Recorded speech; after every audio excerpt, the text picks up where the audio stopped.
sesudah hidup ini ada kematian, dan sesudah kematian ada kehidupan kembali, yang waktunya disebut dengan Yaumul Ba'ats, hari kembali. Beberapa pelajaran penting yang pernah muncul di kalangan Nabi dan umat terdahulu itu mempertanyakan, apakah setelah manusia jadi tanah, hancur bersama tanah, masih bisa dihidupkan kembali?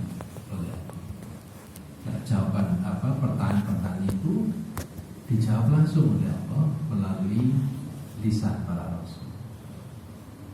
Nah, kemudian ayat ini, setiap satuan kata itu mengandung makna. Jadi sesungguhnya kami menghidupkan orang-orang yang mati. Nah, mengapa kemudian Allah memberitahu kalau Allah mencatat seluruh amal perbuatan semasa dia hidup, dan Allah memberitahu bahwa Allah juga mencatat jejak-jejak yang ditinggalkan. Nah, mencatat di sini kebaikan atau kejahatan.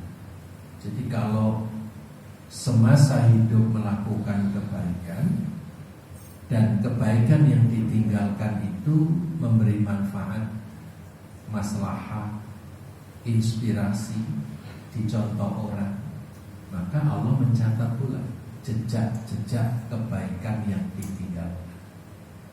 Sebaliknya, ketika hidup melakukan kejahatan, misalnya maksiat, berbuat zalim, merugikan orang lain, menakut-nakuti orang lain, membunuh orang lain, maka saat perbuatan dosa itu dilakukan, dicatat oleh Allah.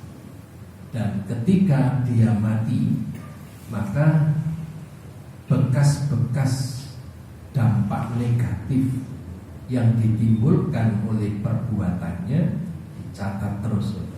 Itulah yang disebut dengan jariah dosa, jariah maksiat. Jadi kalau ada amal jariah, sodakotin jariatin, sodako ilmu, jariah ilmu, itu ada juga jariah dosa, jariah maksiat. Kenapa? Catatan Allah terus berjalan, tidak berhenti. Nah, kemudian semua catatan itu diamankan oleh Allah.